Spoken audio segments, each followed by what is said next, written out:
poetry piece and a short story. So I'll begin with the poetry. It's titled The Fairy Diaries. It goes like this. When reality began to fade and delusion seemed to overtake, love bloomed larger than life. It was just a mirage.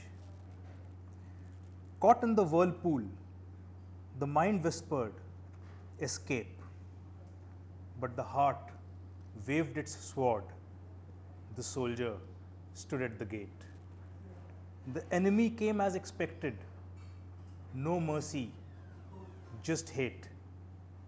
The soldier was wounded, but he stood steadfast and straight. The battle raged all night, but he was on a date. The battlefield was littered. She was now safe. He peered with his exhausted eyes. The mermaid had crossed the sea. Beyond to the far side, there was just no way to see. He trudged along whistling, singing do re mi, delusion or reality. It was the only way to be. Thank you.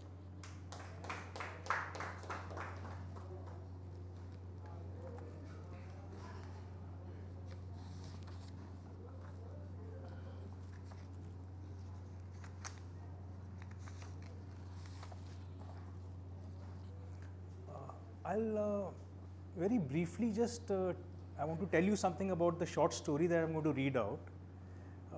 So this is the story of a lady who jumps from the 30th floor of a building in front of her daughter Rani. And she narrates how she feels and remembers and memories that come during her fall to her death. So this is just a very brief introduction. So I'll just read this out. It's titled 4.7 seconds.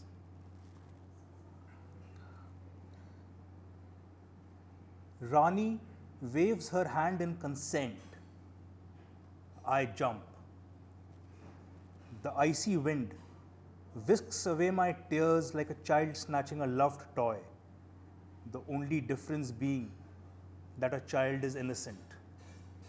It pounces upon me like a drooling predator, knowing that it is only a matter of time before it will have its way, knowing that I am now committed, that there can be only one outcome. Tears now come and keep coming. They create a mist around my eyes, almost blinding me, but they are not afraid. Maybe because they know that it does not matter, not anymore. After all, it was my conscious choice to jump from the 30th floor and end it all. Rani's cold touch frightens me. Mama, I feel like I'm dying. The voice was feeble and reminded me of the ending echoes of a voice which had proudly mashed itself against a gigantic mountain, reverberating again and again till it ran out. The memory is so vivid. Rani lying in the hospital bed, clutching my hand fervently. She looked so fragile in her yellow frock and green top, which covered her hands only partly, exposing them. They looked so thin and vulnerable, just like that of a newborn baby. And her broken slippers, would she ever be able to walk in them again, to dance in them again? Just as she had danced the whole night on New Year's Eve, when she was barely 5 years old, when the vicissitudes of life had not been able to touch her, when her vocabulary did not include pain or sorrow, when she could never imagine that one day she would be battling for a life after a tragic accident, one that might have taken her life away. But the doctors had been hopeful. They had never seen someone with such a strong will to live. She had survived. She had a will to live, while I had lost mine. The wind is unrelenting. It knows, and it knows that I know it knows. It mocks me like a hyena who mocks its prey just before the last breath. I run out of tears. I want to tell the wind that I'm not a bad person, just that I could not help doing what I did, that I had no choice, that it was an error of judgment. I am innocent, please believe me. The plea was so earnest. It had haunted me for so many years after I had ordered that death sentence. But the evidence was compelling, and I had come to know of his innocence only later, but I could not have helped it then. I have been a judge for 20 years. Was I not allowed one mistake? Though in my heart I know how costly that mistake was to the victim. Suddenly I don't feel cold anymore. Is the wind taking pity on me at last? Or is it waiting hungrily, just like a crocodile who knows the inevitable? I can feel my blood trying to burst out from my face, seeking release from so many years of slavery. It seems like there is no respite, like it is finally all over, as if time has stopped and now stood standstill. Just like time had stopped then in the park on the bench, when my husband had caressed my face. That one moment had sanctified my entire 30 years of marriage. Oh, it was so heavenly. Like all the love in the world now belonged to me. I had never been this happy, never felt so wanted, so complete, and so much in love. It was as if time had no passage, as if eternity had kissed my doorstep, and all earthly boundaries had been transcended, as if life had held the greatest meaning of all time. And now it doesn't matter. I suddenly feel my blood swirling in my brain like a whirlpool, my cheeks flapping in protest, adrenaline searing through me, my heart pumping furiously. The wind now ceases to affect me, and like a child who has outgrown the oar, I feel relaxed, peaceful, and strangely safe from being trapped in a world which, though to me, offers no reason to die, yet no reason to live either. I have lost the will to live, but is that reason enough to die? To give up the way I did? Would Rani hate me for leaving her like this?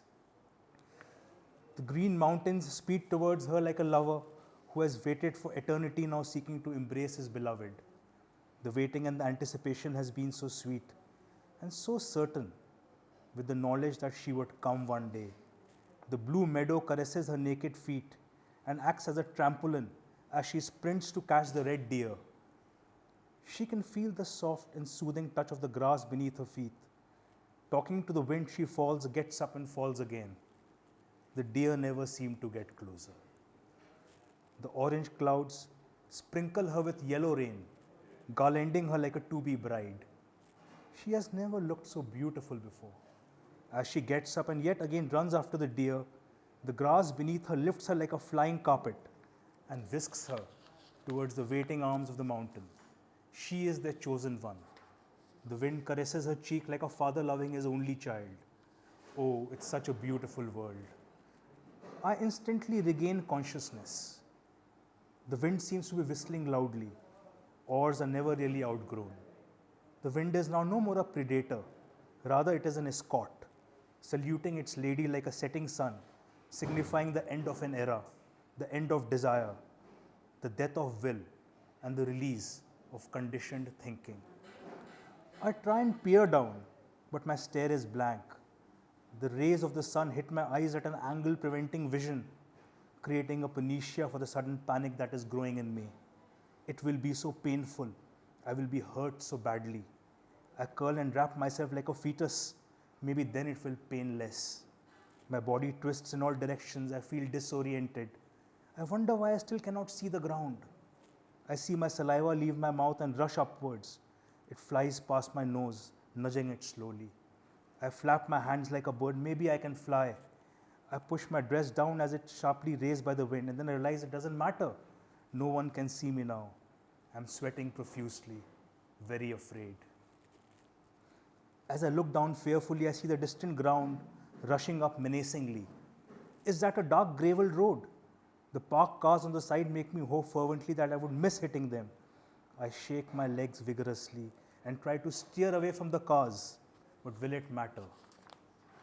Road, car, or curb, I'm sure it would hurt. But it will be over in the next few microseconds. 5, 4, 3, 2, 1.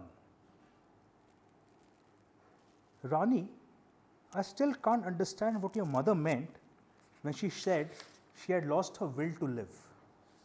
She had everything: money, a loving family, a successful career, you. Yet, maybe she hid something. Maybe I was the reason. Rani peered down from the window as she looked at the road below. Today it looked so empty, so unlike yesterday, when a huge crowd had gathered within moments. She wiped away a trickle of tear as she continued gazing down. You know that you could never have been the reason. She loved you more than anything, but when she lost her will to live, you know that Mom was remarkable. She planned it so methodically over the last 7 months. She had even researched it would take her 4.7 seconds to reach the ground. 30 floors, 4.7 seconds. How can someone plan death so meticulously? You know, Rani, what saddens me the most is the fact that you agreed with your mother's decision. If you had not agreed with her, maybe, no, Dad, I never agreed with her. But yes, unlike you, I accepted it. Thank you.